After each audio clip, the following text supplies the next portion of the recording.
డబ్బు, అనారోగ్యం, ఉద్యోగం, వ్యాపారం అప్పులతో బాధపడుతున్నారా? వెంటనే జేకేఆర్ గురువు గారికి కాల్ చేసి అపాయింట్మెంట్ తీసుకోండి.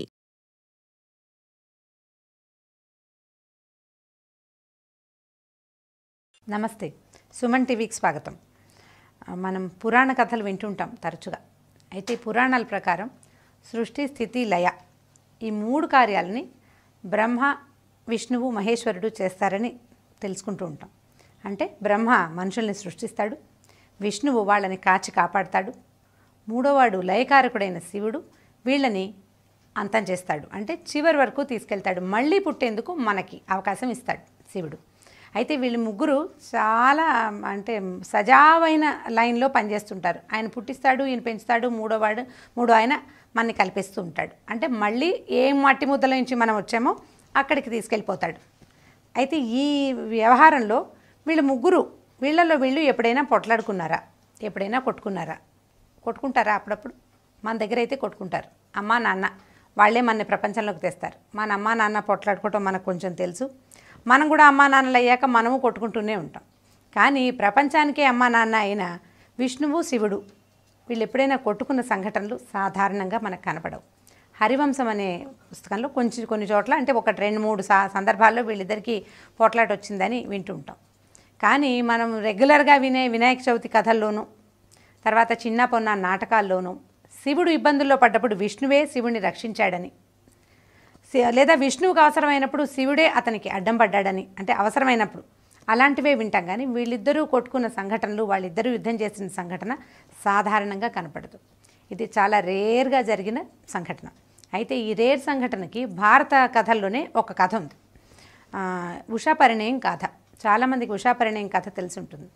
ఈ ఉష అనే అమ్మాయి బాణాసురుడు అనే రాక్షసుడి కూతురు. ఈ బాణాసురుడు మనం ఇంతకుముందు బలిచక్రవర్తి సంగతులు వింటూ ఉంటాం. ఈ బలిచక్రవర్తి తాలూకు కుమారుడు. అయితే బలిచక్రవర్తిని విష్ణువు వామన అవతారంలో నేలకి తొక్కేశాడు, అంటే పాతాళలోకానికి పంపేశాడు. దాంతో బాణుడు, విష్ణువు అంటే అతనికి ఇష్టం ఉండేది కాదు ఈ బాణాసురుడికి. బాణుడికట 10 చేతులు ఉండేవట. ఈ 10 చేతులతోటి నిత్యం అభిషేకం చేసి శివుణ్ణి ప్రసన్నం చేసుకున్నాడు. శివుణ్ణి ప్రసన్నం చేసుకుని, ఒట్టిగా ప్రసన్నం చేసుకుని నువ్వు నా ఎందుండు అని అడగటం కాకుండా నా నగరానికి కావలి ఉండు అని అడిగాడట. అంటే తన తాలూకు రాజ్యానికి కాపలాదారుడిగా తన తాలూకు అత్యంత ప్రీతిపాత్రమైన దైవాన్నే ఈ బాణాసురుడు ఉంచుకోగలిగాడు. ఈ శంకరుడు భక్త సులభుడు. నువ్వు ఇక్కడ ఉండు, నువ్వు నుంచో కూర్చో అన్నా కూడా కూర్చుంటాడు. విష్ణువుతోటి అలాంటి ఆటలాడడం సాధ్యపడదు, కానీ శివుడితోటి కుదురుతుంది. కాబట్టి ఈ బాణాసురుడు ఏమన్నాడంటే ఈ శోణపురం అనే తన నగరానికి కావలివాడిగా శివుణ్ణి అట్టుపెట్టుకున్నాడు.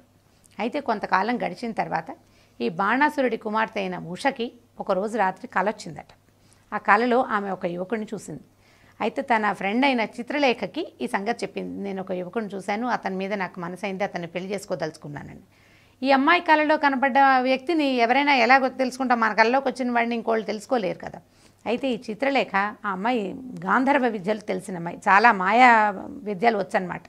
దాంతో ఆ అమ్మాయి ఏం చేస్తుందంటే భూప్రపంచం మీద ఉన్న అందరూ రాజకుమారులవి, అందరూ నవయువకులవి, పెద్ద వాళ్ళ పిల్లలు, చిన్నవాళ్ళ పిల్లలు, సమస్తమైన వాళ్ళ అబ్బాయిలందరినీ ఫోటోలు గీసి చూపించిందట. అంటే ఫోటో గీయడం అంటే తీయడం కాదు కదా, అప్పట్లో చిత్రలేఖనం ఉండేది.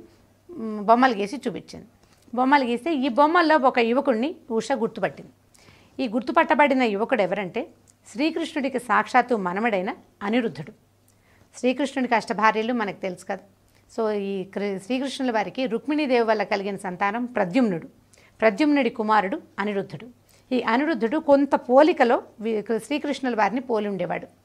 అయితే ఈ చిత్రలేఖ ఈ అనిరుద్ధుడే ఈ అమ్మాయి కల్లోకి వచ్చిన వాడని తెలుసుకుని ఒకనాటి రాత్రి మాయోపాయంతో అనిరుద్ధుడిని ఈ ఉషాకన్య తాలూకు అంతఃపురానికి తీసుకొచ్చిన ఈ అనిరుద్ధుడు ఈ అమ్మాయిని చూసి ఆ అమ్మాయిని మోహించి అక్కడే ఉండిపోయాడు అంతఃపురంలో. శ్రీకృష్ణుడు మిగిలిన కుటుంబం అంతా ఈ కురవాడు కనిపించట్లేదని వెతుక్కుంటూనే ఉన్నారు. కొంతకాలం గడిచింది. ఈ లోపల ఏమైందంటే ఈ గాంధర్వ విధిని వివాహం చేసుకున్న ఉషా మరియు అనిరుద్ధులు హాయిగా వాళ్ళ దారిని వాళ్ళు ఉన్నారు. ఆ అమ్మాయి అంతఃపురం నుంచి బయటకు వచ్చేది కాదు.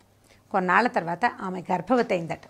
అయితే ఈ అమ్మాయిలో దౌహృద లక్షణాలు కనిపెట్టినటువంటి మిగిలిన దాసులంతా రాజుగారికి చెప్పారు. వాళ్ళ రాజైన బాణాసురుడు ఈ కూతురు గర్భవతి అయిందని, దీనికి కారణం ఈ అంతఃపురంలో దాగి ఉన్నటువంటి అనిరుద్ధుడేనని తెలుసుకుని అతను కృష్ణుడి పోలికల్లో ఉండేసరికల్లా ఈ అనిరుద్ధుడిని బంధించాడు. ఈ బంధించిన సంగతి తెలుసుకున్నటువంటి నారదుడు ఈ విషయాన్ని తీసుకెళ్ళి శ్రీకృష్ణుడికి తెలియజేశాడట. మీ మనవడు ఫలానా చోటు ఉన్నాడు, అతన్ని బంధించారు, రేపో మాపో అతన్ని చంపేస్తారు అని. దాంతో ఈ కృష్ణుడు వెంటనే ఈ కుర్రాడు ఇక్కడ ఉన్నాడని తెలుసుకునేసరికల్లా బలరాముడు, సాత్యకి, తన తాలూకు మిగిలిన పరివారగణం అన్నదమ్ములందరితోటి కలిసి యుద్ధానికి శోణపురానికి వచ్చేసాడు. ఈ శోణపురానికి వచ్చేసరికల్లా ఈ వాకిట బయట కాపలా ఉన్నవాడు శివుడు. అక్కడికి యుద్ధానికి ఎవరు వచ్చినా వాళ్ళతో శివుడు యుద్ధం చేయవలసిందే. ఈ వచ్చిన కృష్ణుడిని చూసేసరికల్లా ఈ బాణుడు వాళ్ళంతా కూడా బయటకు వచ్చారు యుద్ధం చేయడానికి. అక్కడే కాపలాదారుడిగా ఉన్నటువంటి శివుడు కూడా స్వయంగా యుద్ధానికి పూనుకున్నాడట. బాణాసురుడు 10 చేతులతోటి ప్రచండంగా యుద్ధం చేశాడు. బలరాముడు అతన్ని ఓడించబోయాడు. ఇంకా ఇలా రకరకాలుగా కొట్టుకుంటుండగానే శివుడు మరియు శ్రీకృష్ణుడు వీళ్ళిద్దరికీ యుద్ధం సంభవించింది.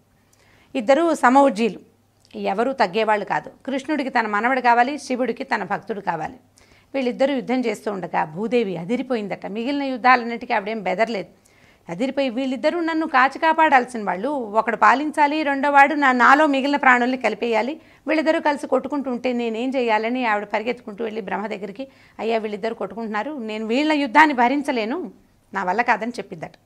అప్పుడు బ్రహ్మ వచ్చేసరికల్లా ఈ కృష్ణుడేమో నారాయణాస్త్రాన్ని, శివుడేమో పాశుపతాస్త్రాన్ని సంధించి రెడీగా ఉన్నారు. శివుడికి సంబంధించింది పాశుపతాస్త్రం. ఈ అస్త్రాన్ని అర్జునుడు సాధించాడని మనం కథల్లో వింటూ ఉంటాం. ఎలాగో విష్ణుమూర్తి తాలూకు అవతారమైన శ్రీకృష్ణుడి దగ్గర నారాయణాస్త్రం ఉంది. ఈ 2 అస్త్రాలు కనుక ఒకదాన్నొకటి ఢీకొంటే ముల్లోకాలు కదిలి చెరువులో కలిసిపోవాల్సింది, సముద్రంలో కలిసిపోవాలి. దగ్గరలో ఏది ఉంటే అది అప్పటి ఉండే చెరువు వాళ్ళకున్నది సముద్రమే, అందులో కలిసిపోవాలి. దాంతో బ్రహ్మ వెంటనే వాళ్ళిద్దరిని ఆపి, ఇది పొరపాటు, ఈ పని చేయవద్దని పాతాళలోకం నుంచి బలిని పైకి రప్పించి బాణాసురుణ్ణి ఉషని అనిరుద్ధుడికి ఇచ్చేలాగా వివాహం చేసేటట్టుగా ఒప్పించాడట. బలిచక్రవర్తి వచ్చి తన కుమారుణ్ణి మాకు మందలించి, ఈ పని చేయకూడదు, ఆల్రెడీ గర్భవతి అయిన అమ్మాయిని అట్టపెట్టుకుని నువ్వేం చేస్తావు, ఈ అమ్మాయిని పెళ్లి చేసేయమని చెప్పి బలి చేత చెప్పించారు. చెప్పించిన తర్వాత ఈ శివుడు కృష్ణుడు ఇద్దరు ఈ యుద్ధాన్ని విరమించారు. అయితే శివుడికి అప్పుడు ఏమనిపించిందంటే, ఈ భక్తులకి ఆశ్రయం ఇవ్వడంటే వాళ్ళు అడిగింది కోరిక కనుక తీరిస్తే ఇలాంటి ఉత్పాతాలే సంభవిస్తాయని చెప్పి అక్కడి నుంచి నేను నీకు కావలి ఉండను, కైలాస నగరం నుంచే నిన్ను కాస్తానని చెప్పి ఈ నగరాన్ని వదిలిపెట్టి శివుడు వెనక్కి వెళ్ళిపోయాడట. శ్రీకృష్ణుడు కూడా తన మనవడికి వివాహం చేసుకుని తన ఇంటికి చేరిపోయాడు. ఇది కాకుండా మనం హరివంశంలో కూడా 1-2 కథలు చూస్తామండి. కానీ ఈ 1-2 చదువుతున్నటువంటి హరివంశపు కథలు అంత నిజంగా అనిపించవు. ఈ బాణాసురుడి కథ మాత్రం స్పష్టంగా భారత కథల్లో చెప్పబడింది, సుస్పష్టంగా కనబడుతుంది. పురాణ గాథల్లో ప్రత్యేకమైన గాథలు ఏంటంటే కృష్ణార్జున యుద్ధం, రామాంజనేయ యుద్ధం, కృష్ణ జాంబవంత యుద్ధం, అవన్నీ ప్రత్యేకమైనవి. అట్లాగే ఈ శివకేశవులు, శ్రీకృష్ణుడు మరియు శివుడు వాళ్ళిద్దరి తాలూకు యుద్ధం కూడా చాలా ప్రఖ్యాతి పొందింది. ఉషాపరిణయ గాథని ఇదివరకు హరికథగా చెప్తుండేవాళ్ళు ఊళ్ళల్లో. ఈ ఉషాపరిణయం గాథ విన్న వాళ్ళకి శత్రువులతోటి కూడా మిత్రత్వం ఏర్పడుతుందని హరికథా గానాల్లో చెప్తుండేవాళ్ళు. ఈ వీడియో కనుక మీకు నచ్చినట్లయితే లైక్ చేయండి, షేర్ చేయండి.